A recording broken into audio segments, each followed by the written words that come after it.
The link between pinball and video games was probably an inevitable one, like how tabletop board games were inspiring developers on computer mainframes. In the arcade, they took inspiration from what paved the way in early amusement centers. From chasing high scores to entering your initials, even the very fact games traditionally had 3 lives came from starting with 3 balls. We're now only starting to see these foundations of gaming being moved away from. Being born when arcades were dying means I've had few chances in life to play physical pinball machines. My appreciation of them came from digital forms. The good news is, even as electronic games have taken over, they have become the medium through which to preserve classic pinball machines, such as Zaccaria, Pinball FX, and the late great Pinball Arcade, maybe even creating something of a pinball revival. Hello, pretty peoples. I'm your host, Krator. Today starts a journey through video pinball. So let's start tracing this through the years and see pinball's digital evolution. And of course, we start at the beginning. Commonly credited with being the first pinball video game is Atari's 1974 PinPong, and that's probably right, since it's the oldest I can find. The cabinet has a great early 70s aesthetic, with the thick lines that evolved out of the 60s being in style. The wooden sides are an odd choice, with the explosive logo on the sides above in flat colors. Both features were in at the time, but seeing them on top of each other doesn't work, in my opinion. But the PinPong logo I really dig on the orange control panel. It actually makes it written 3 different ways on this one cabinet. They were certainly being creative. The game was developed by Terry Nish and Harold Lee, the latter of who would go on to put Pong on a chip, opening the door for all those Pong home consoles. As I'm sure you can guess by the name, it's using some technology from regular Pong and capitalizing on its name, being released only 2 years after it. Pinball would be the next logical step to take. That technology would be the spot motion circuit, invented by Ted Dabney. Exactly how it works is far beyond the scope of this video, and likely even my own understanding, to be honest. However, this motion circuit allowed objects to move around the screen without the need of a large computer. In fact, it didn't need a computer at all, how we think of one today. It used simple electronic circuitry to control the movement of the ball and interact with certain zones and objects to determine the direction of the bounce. And as for those physics, this honestly has better implemented ones than some games that will come multiple generations later, and some that we'll see in this very episode, at least as far as playability goes. The ball moves around in a manner that's convincing enough and is doubly impressive that this is multiple years before the Atari 2600 launched. Video games had barely gotten going. That motion circuit was looking impressive. You can't cradle the ball though because it just keeps bouncing off the flipper. And check this out. The cabinet used buttons on the side just like an actual pinball table. You might be wondering about those score numbers on the screen. Those, along with the yellow flipper icon, were actually stickers placed on the glass. Smart way to save resources. And something worth noting here. This might be the first use of a vertical screen in gaming since Pong and Computer Space was standard horizontal. Interesting tidbit. The table isn't too engaging by today's standards. Not a lot to do and even less feedback. No goals to strive for, but that's unsurprising. Hell, the spinner doesn't even spin. The ball just simulates it by going around itself. There is some targets on the side that disappear upon hit, maybe foreshadowing breakout. The original cabinet also has different colored lights that go on and off as you earn points. I recreated this in Blender to try and show it off as best I can. Blind Dog 44 actually has a nice video showing off a real cabinet. And thank you to Adam for making the DICE emulator so we can still experience this. Both links will be in the description, along with many other sources and tools I used to make this happen.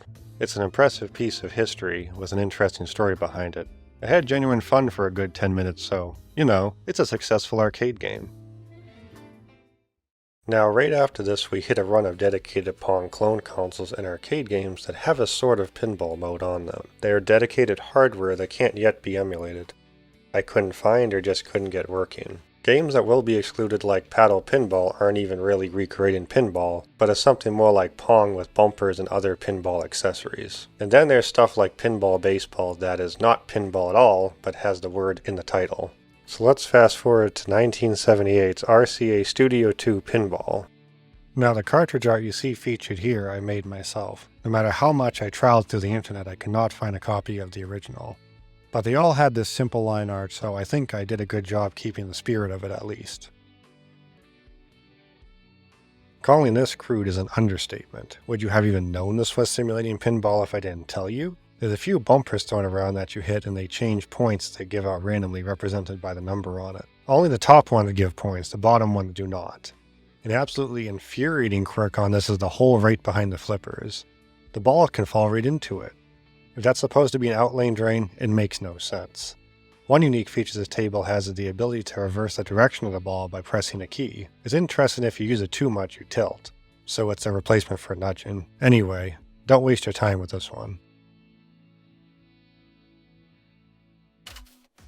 Now for what might be the first full-featured pinball game, we head into the offices, because this one is found on the Xerox Alto, releasing the same year in '78.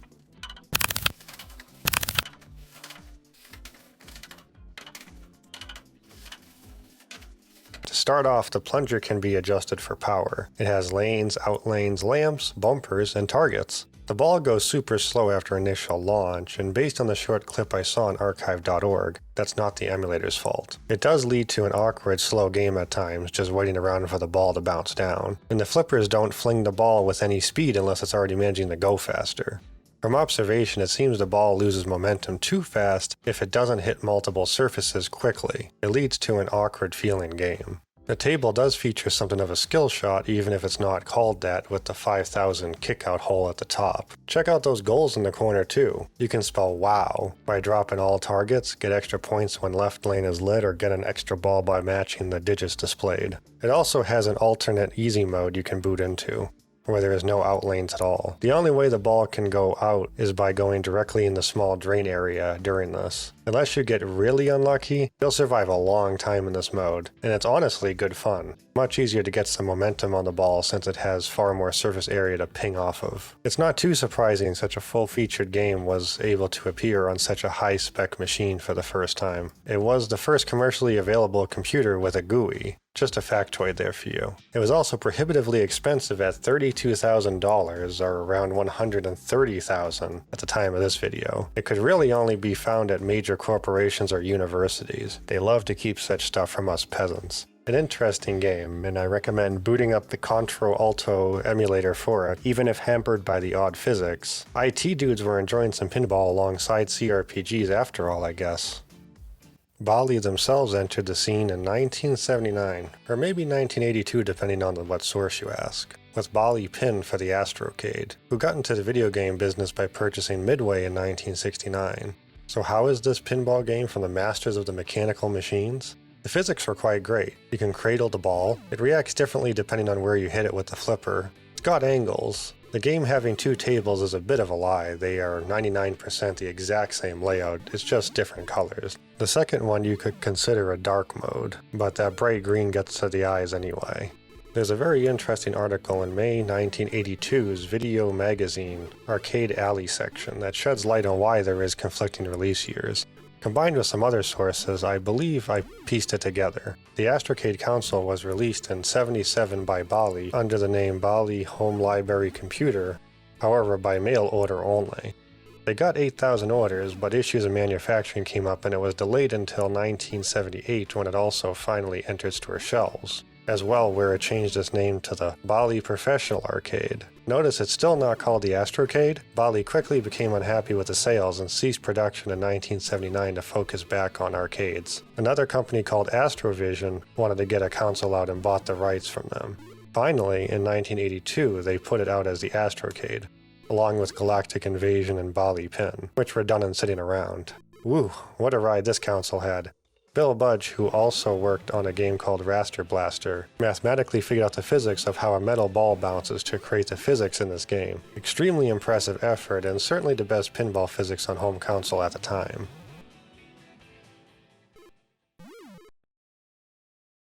But you know what was the worst? Flipper, also known as PETBall for the Commodore PET, in the same year.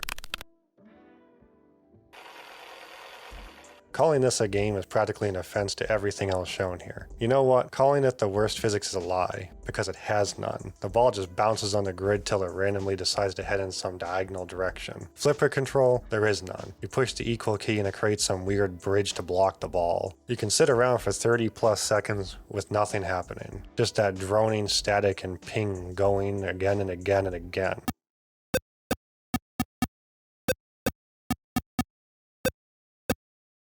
If the ball decides to head into the centerpiece and pick up the card symbols, you get a free ball. Just look at it. What is it doing? It's like it decided it's time to pick them up. Why? To extend our misery, that's why. For the cherry on top, this sludge sundae. If you do so much as more than a slight tap of the equal key, it tilts. And if you tap any key besides equal, it'll tilt right away. How come? Don't complain, it gives you a way to exit this damn waste heap.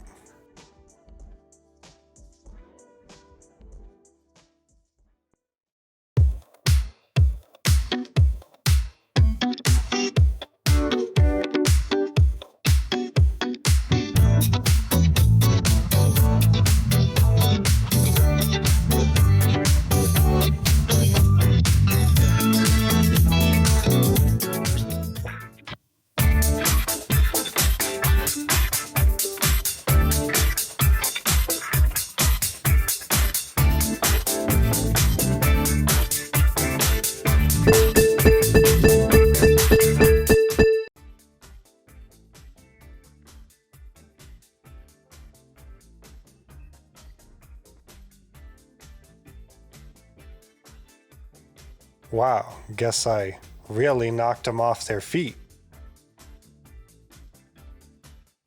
'79 was a busy year for video pinball, with Atari's literal titled Video Pinball for the arcade.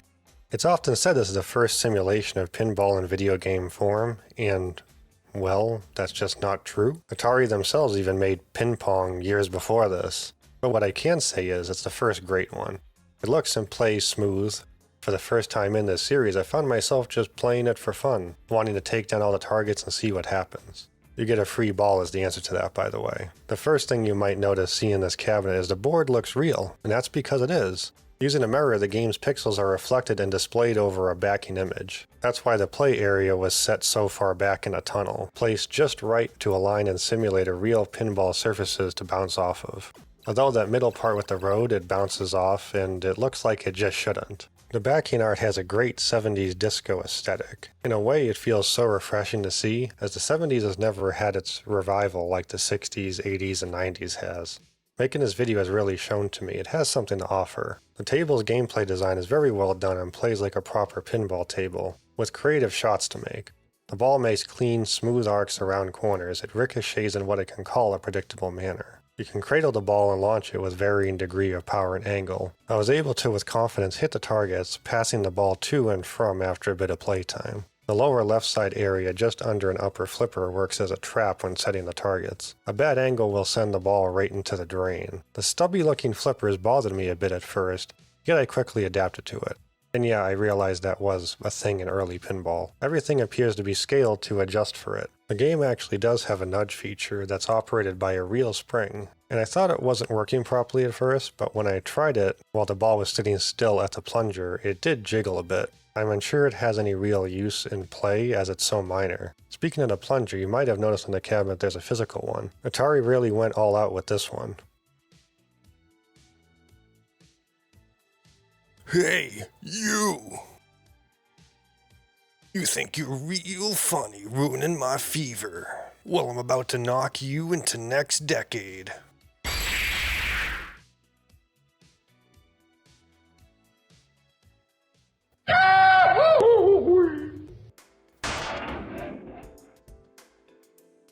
Acorn Software's Pinball for the TRS-80. Ugh. TRS-80 gives off an undeniable charm. It looks overly simplistic at first, but it plays quite well. The physics aren't realistic, but make some logical sense and provide a fun time. If you think of the ball as rubber, that's a good idea of how it feels. Physics don't need to be realistic to be fun.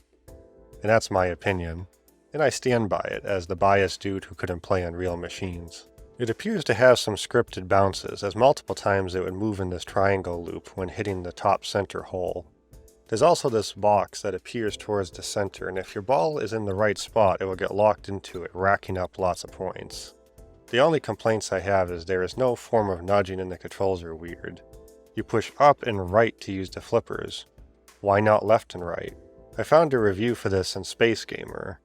John Mishkon says he's impressed by it from a programming standpoint, yet it doesn't hold up great as a game when comparing it to physical pinball in the arcade. True, though in my case, in comparing it to the other digital pinball of the day, it's def a good one. Up there with PinPong at least.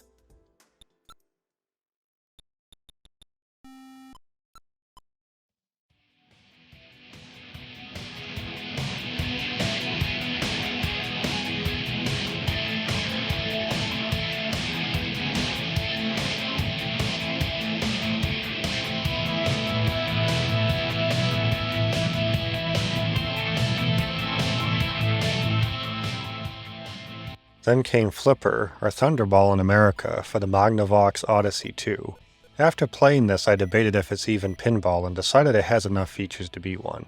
It has flippers that move side to side for some reason, but not enough to stop it from dropping in the middle. It has a spinner up there and some targets, and the ball just bounces around off the floors. No lanes, no nothing.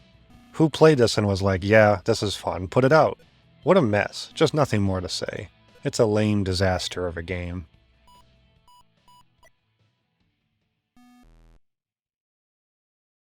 How many of you out there have always longed to be a pinball wizard?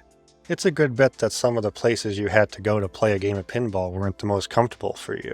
Well, relax. Since you're wise enough to invest in this Atari video pinball game program, you'll never have to worry about being at a place with that kind of unsavory atmosphere again. So says the manual to the 2600 home version of video pinball. They were celebrating hermits like myself already. In all honesty, it bears no resemblance to the arcade title. The table is not at all like it, the physics much more loose and rubbery, and there's no circle to be found. Of course, that last one is to be expected. At first, I wasn't enjoying it too much. It reminded me of crap like Flipper and RCA's Pinball. The ball isn't near the flipper most of the time, a large reason multiple of these games suck. Little interaction. After spending a bit with it, I finally got what it's going for. You gotta use the nudge. Unlike many other games, this actually has it. Hold the button and move the control stick. You can shift that ball a long ways. Be liberal about it. You don't have to worry much about tilting.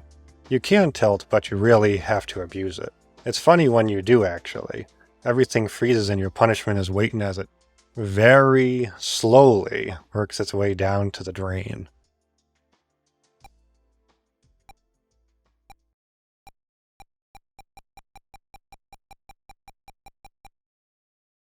There's multiple symbols on the table to collect, and you're going to want to shift your ball to them.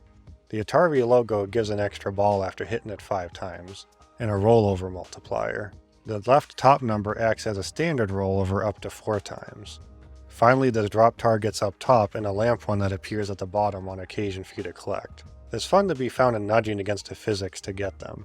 You can make use of the spinners on the sides if you're lucky. The Atari section actually doubles as a skill shot. Line that plunger just right and you can grab it. The game also includes a hard mode, the exact same table with 2 more drains. Why bother with these extra tables that are the same thing? It doesn't make much of a difference. I found a review for this in Electronic Games' March 1982 issue, and the writer seemed like he was trying to not offend pinball purists, saying that pinball and programmable video games are as compatible as oil and water. Well, I'll be proving them wrong as we go through this series. But they do go on to speak positively of the game, saying that it will probably interest most video gamers. This is a fun game for a few rounds if you can bend the rules of pinball.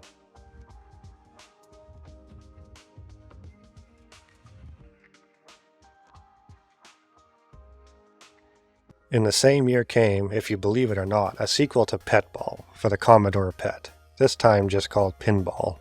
Holy crap, just why? It manages to be even worse. The fact is it just doesn't function. I am not exaggerating. The ball, like last time, just bounces randomly with no sense of reason.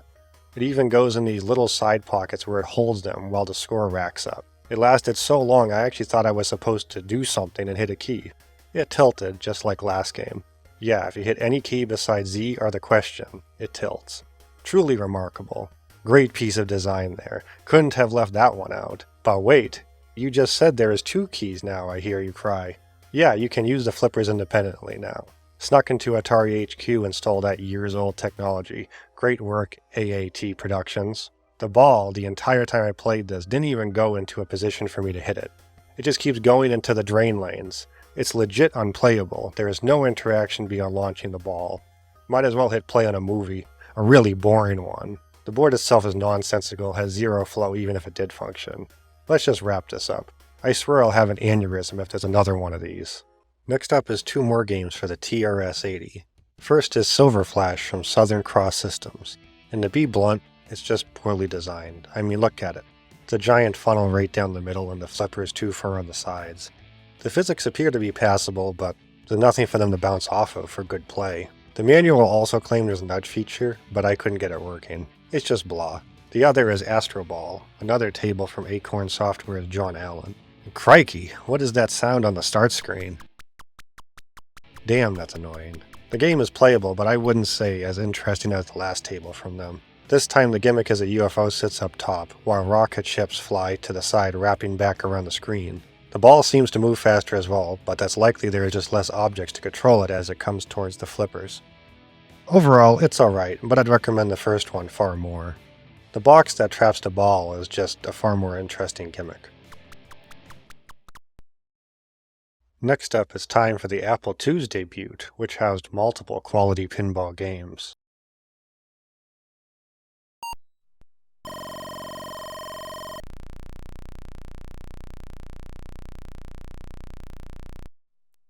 "1981 started off strong with Raster Blaster for the Apple II.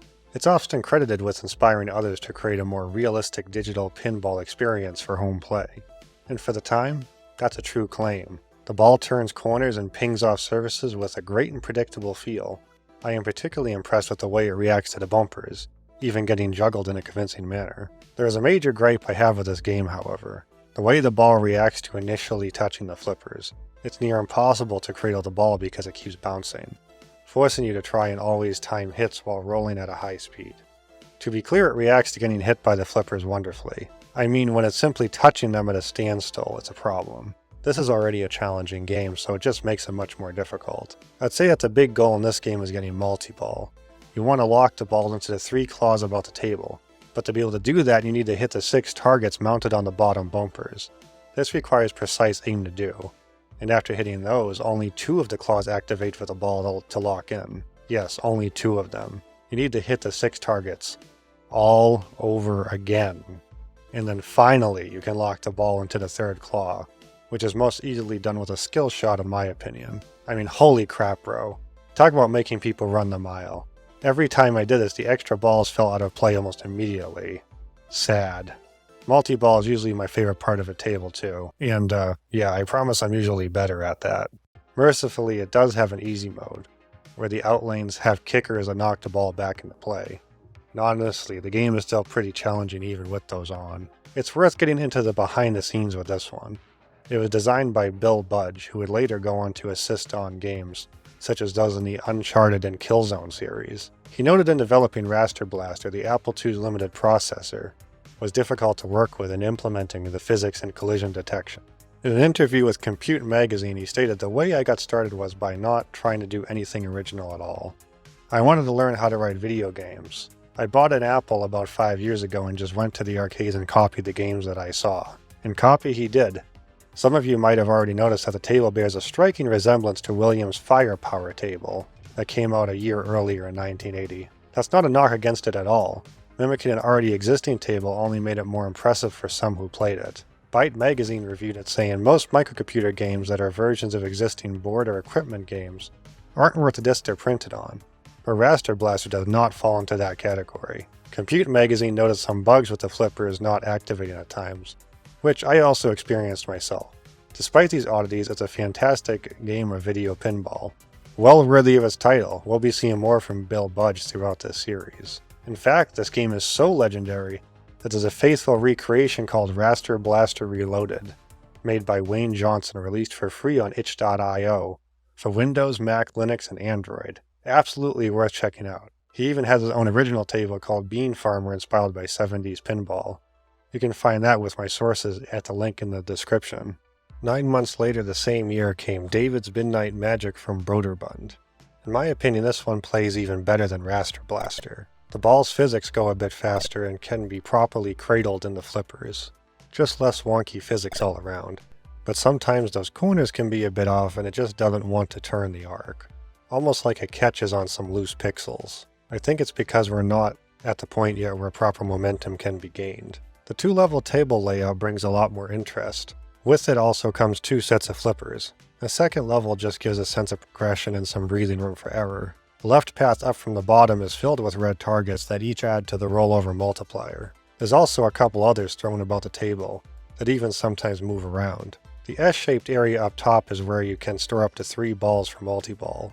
Getting the ball into the rightmost upper hole in the lower area will release any stored balls. They also will come out if you have any left when the final ball is lost. The most interesting gimmick is the green squares just over the side bumpers near the drains. They work as magnets and can save the ball if you tap the bottom row of keys in time. It's a dice roll if it will activate, however. I've seen multiple places say that this is based off the famous physical Black Knight table, but I don't see a strong resemblance beyond it having 2 levels.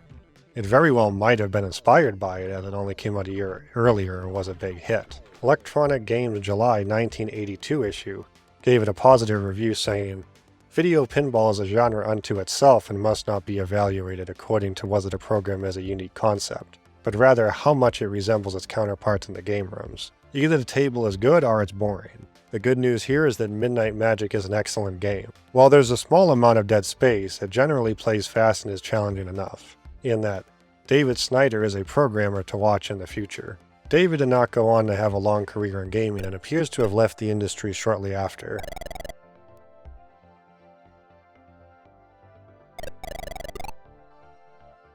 The string of Apple II's dominance continues with Night Mission Pinball.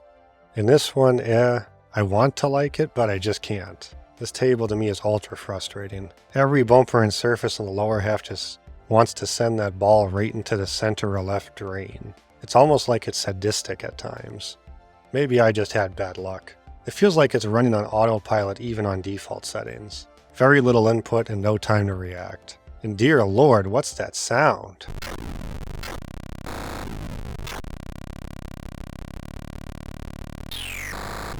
Sounds like a boomer mowing their lawn at 5 a.m. Holy crap, man. What were they thinking? That's torture. The most unique feature about this is if you type the word "fix" at the title screen, you get a full list of physics settings to adjust the game to your liking. Every game should have this, and I don't just mean pinball. Completely adjust the game to your liking. Let people do it. Oh, drone sound. Put that one on 0. Okay, get us some peace. The settings are just so many in number and detailed.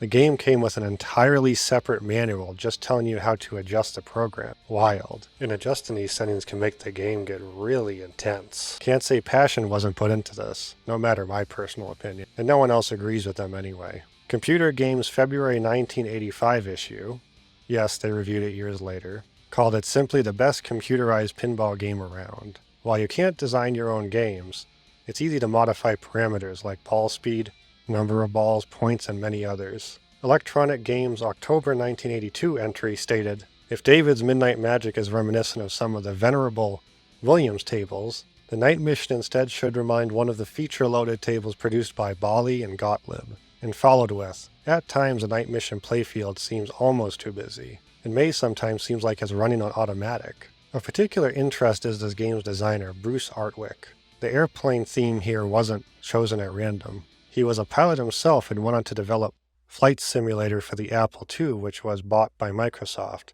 and turned into the long-running Microsoft Flight Simulator series, which he continued to have a hand in for some time. In fact, much of his gamography is based around aerial combat. 1982 starts with 2 games for the TRS-80 Coco. Nova Pinball from Bumblebee Software is first. This has the worst controls I've seen yet. They are beyond unresponsive. You push a key and at times it takes some seconds to register. I tried multiple methods of playing this and all were the same. It's legit unplayable and there's nothing more to say. Next up is Pinball by Anteco. While this might be the first we've seen with multiple tables, actual different tables I mean, it doesn't much matter, because whatever table you pick there's practically nothing to interact with on it. There's no lanes, no targets, no lamps, just some bumpers always placed towards the center. The only thing you can aim for is some random spinners that appear for you to collect and add extra points. The plunger appears to have variable strength at first, but that's a lie. Unless you hit it with the absolute least strength possible, the ball will fly straight across the entire table anyway. Maybe it's because the ball is always at this one sluggish sort of speed, never very slow or fast, just a boring medium. That's the biggest issue. It plays everything too safe. To top off this disappointment, if you hadn't noticed by now, you can't control the flippers separately. There's only one button and it makes them both flip at once. A very lazy attempt at a pinball game. Heading into the arcade for the final set today, we find Solar War from Atari. As I'm sure you can tell, it's reusing the cabinet from Video Pinball, plunger and all, but this time with a pulp sci-fi flair. Yes, it's using the same setback mirror system, and this table plays great. I enjoy it even more than Video Pinball, in fact. It really communicates the goals well to the player. You can do a skill shot into the 4 numbers, as well as take the left path up to them via a nice smooth arcing shot. Or you might head into the special holder beside it. If it makes it up the path, you drop down into the bonus lights below, hitting bumpers and finally heading back to the flippers, or possibly right back into the plunger. Not often you have a dedicated way to get back to the start. I like that a lot, actually. Everything just flows around the table in a nice organic manner. Also, the nudge function has a more obvious effect on the ball this time. The game was designed and programmed by David Thurer, who is also known for creating some other arcade games, namely Missile Command and Tempest. Sad that this did never get an official release. That's right, this is a cancelled game. Only 5 full test cabinets were made, and a total of 300 boards manufactured. Apparently it was supposed to be a licensed Superman game, but the deal fell through. The name Solar War was chosen because it matched the letter counts for the targets, but in the end, it all never came out. Thankfully, the ROM has been preserved for us to experience. Last up for this episode is a very special game, Baby Pac-Man from Bally Midway. This arcade game has a physical pinball table attached to the digital arcade game. It's extremely unique and there's really nothing else like it. Let's check this one out. You start off in a maze like regular Pac-Man, but you'll notice there's no power pellets, or energizers as they are called here for some reason. You have to drop down the bottom paths to enter the pinball table to earn them. You're helpless without them, so you'll want to be coming here quickly. And the table portion plays smooth, at least in its visual pinball recreation made by 32 Assassin. I have read the original cabinet's playfield is extremely fast and tricky. Those drop targets up top with the ghosts are going to be your main focus here. It's your main way to get power pellets and extra lives. Hitting the ghost adds to the word Pac-Man, and you will notice the ball always on the right or left side of this. Hitting that knocks it to the opposite side and reveals the hidden target. The blue one that pops up in the center can give an extra life when all arrows are lit. It's also possible to get extra fruit or increased tunnel speed here, but these should be much lower priority compared to the power pellets and lives. My final tip is when the saucers are lit on the table, you should aim for these because they allow you to return to the maze, with at least one bottom tunnel to open to escape to pinball. If you let your ball down the drain, you'll be completely locked off until you lose a life. And there is no side drains here, so you only have the center one to worry about. And you do not want your ball to go down that drain. It really can't be overstated how difficult this game is. It's the biggest con and complaint amongst fans against it. In all honesty, I rarely made it past the first level. The ghosts are faster and can turn around and have far more intelligence than other games in the series. If you give them any opening, they will box you in. You need to get really good at grouping them up and always be moving clockwise or counterclockwise around the maze. Doubling back will likely end in death. If you miss some pellets, do not turn back. Just keep moving and wrap back around. It's your best bet at staying alive. The game was not a hit at arcades at the time from what I can tell. It was very difficult, but the upkeep was likely twice as bad with needing to tend to both the pinball and digital sides of the cabinet. So arcade owners were probably dissuaded from it. And this game further strained the relationship between Namco and Midway, as it was another game in the series developed without Namco's permission in the States. Mrs. Pac-Man and Pac-Man Plus being the other ones. Junior Pac-Man would come soon after this and cause Namco to finally bring the hammer down. So, to return to Baby Pac-Man, while it wasn't beloved in its day, it has become something of a common holy grail for arcade collectors over the years, which is understandable. It's incredibly unique and certainly worth playing today. It has never gotten any official ports across the endless collections of Pac-Man games that have been put out over the years, likely because it would be more of a remake than a port, considering the pinball side of it. As I mentioned earlier, you can emulate it using Visual Pinball, as I've been using to show you. But to prove how beloved this game has become over the years, some fans in the Atari Age forums did a port to the Atari 7800 of all things. It's made by Bob DiCrenzo and Kurt Wallach. It can be played right on archive.org at the time of this writing. It was actually for sale on the Atari Age store, though I don't see it there now. The game has all the features of the original pinball table, and the physics are amazing, easily the best on an Atari console, but it goes way beyond that. They just feel fantastic. You can cradle the ball and it behaves as you'd expect. Saying anything negative would just be nitpicking, honestly. In addition, this one also has some difficulty adjustments, including changing the Ghost AI to the original Pac-Mans. This is for sure the best way to play the game if you don't want to mess around with setting up visual pinball. Either way you play it, it's for sure a unique title and should be remembered.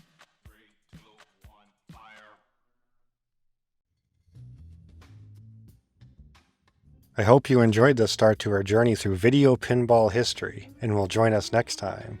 Have fun playing, and remember, take care of yourself and each other.